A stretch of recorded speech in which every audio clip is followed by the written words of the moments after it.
On t'a vendu du bullshit. On t'a dit que pour sortir du lot, il fallait travailler ton personal branding, trouver ton logo, poster des selfies inspirants, choisir une palette de couleurs et apprendre à sourire comme un winner sur LinkedIn. Résultat, t'as bossé ton image, mais t'es toujours invisible. Pourquoi ? Parce que t'as oublié l'essentiel. T'es pas une marque, t'es un mouvement. Et tant que tu continues de te vendre comme un produit, tu vas passer à côté de ce qui te rend vraiment inimitable. Si t'es prêt à arrêter de suivre les règles et à créer tes propres codes, abonne-toi maintenant.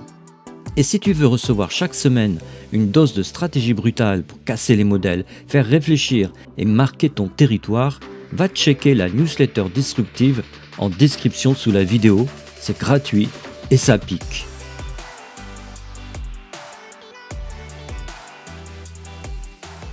Alors, faisons ce constat brutal. T'as beau poster sur Insta, balancer des carousels sur LinkedIn, répéter que t'aides les gens à se reconnecter à leur potentiel, personne ne retient ton nom. Personne ne se souvient de toi. Et tu le sens. Tu bosses comme un dingue, comme une dingue sur ton contenu, mais t'as zéro écho.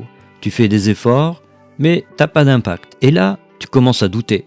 Peut-être que je suis pas fait pour ça, peut-être que c'est saturé. Eh bien, c'est faux. C'est pas le marché qui est saturé. C'est ton message qui est fade. La vérité, c'est que tu es tombé dans le piège du branding académique.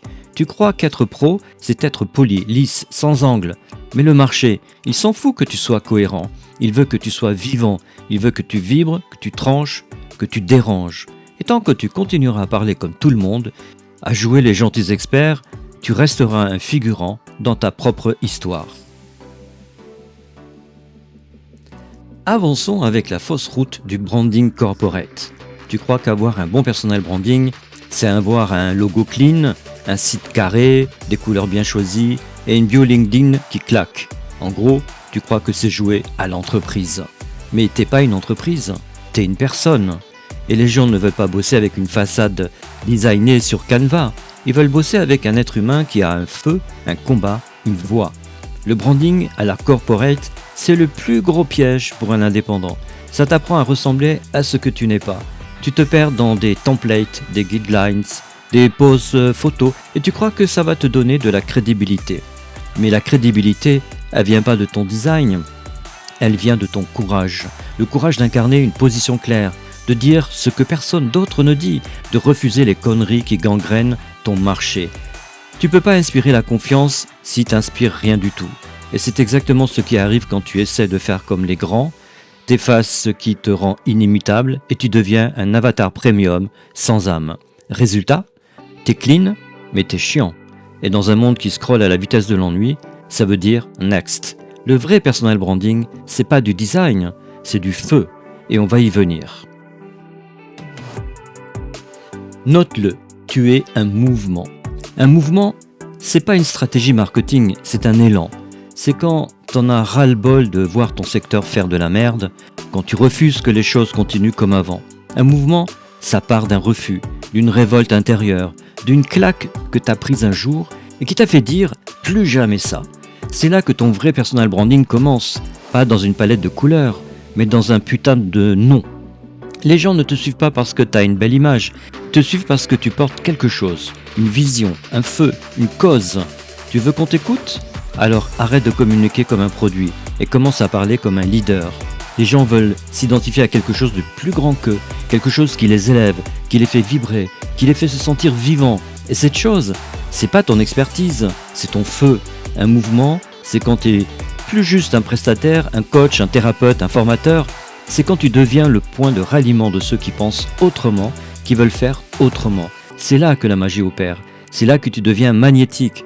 Parce qu'on n'achète pas un mouvement, on y adhère, on s'y engage, on en parle autour de soi. Tu veux des exemples ? Ok. Marie, elle est naturopathe, mais elle en avait marre du bien-être aseptisé, culpabilisant. Elle a créé un blog qui fracasse les injonctions. Bouffer sain ou crever. Elle parle vrai, elle envoie chier les dictates. Résultat, elle attire toutes les femmes qui veulent prendre soin d'elle sans devenir des robots orthorexiques. Elle a créé un putain de mouvement. Jules, il est coach, mais pas le genre costard-cravate. Il dit que le développement personnel est devenu une industrie de la honte déguisée en lumière. Il parle des fragilités, des vrais, mais sans paillettes ni punchline. Et tu sais quoi? Les gens l'adorent parce qu'ils disent qu'ils vivent. Il met des mots sur leur galère. Lisa, elle vendait des formations sur le copywriting.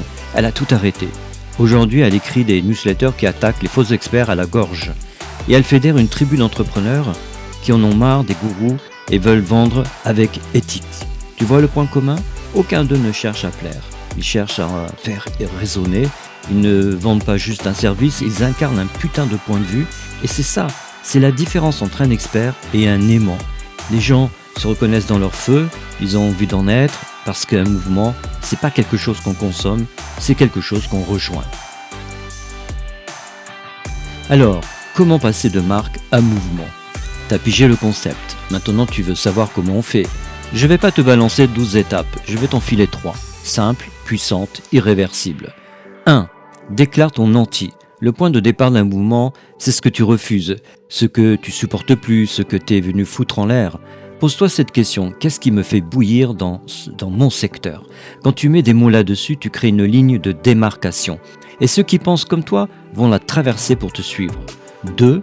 Affiche ton feu. Pas ta mission bullshit, ton feu. Qu'est-ce que tu veux changer pour tes clients? Quelle transformation tu veux voir chez eux, dans leur vie, dans leur monde? Mets-le en mots, hurle-le si t'as besoin, même si c'est imparfait, même si ça tremble, ce que tu vibres compte 1000 fois plus que ce que tu structures. 3. Fais-le en vrai. Arrête de préparer ta révolution en secret. Sors, prends position, crée du contenu qui tranche, qui polarise, qui fait réagir. Un mouvement ne se construit pas dans ton Notion, il se construit quand tu assumes publiquement ce que tu portes. Même si tu as 14 abonnés, même si personne ne like, on s'en fout. Le feu attire toujours, il suffit que quelqu'un le voie une fois pour que tout change. T'as pas besoin d'un nouveau logo, t'as pas besoin d'un personal branding plus pro. T'as besoin d'arrêter de t'excuser d'être toi. T'es pas une marque, t'es un cri, t'es une cause, t'es un putain de mouvement. Et si ce que je viens de te dire t'a percuté, t'a réveillé un truc, t'a donné envie de balancer tes certitudes à la benne pour créer quelque chose de vrai, alors t'es au bon endroit. Abonne-toi maintenant pour ne rien rater. Je balance ce genre de contenu brut sans filtre toutes les semaines ici. Et si tu veux aller plus loin, je t'invite à rejoindre ma newsletter disruptive. Une fois par semaine, je t'envoie un mail qui fait cogiter, qui casse les règles, qui t'arme pour devenir inimitable. Le lien est en description, c'est gratos et ça va te faire du bien là où ça fait mal.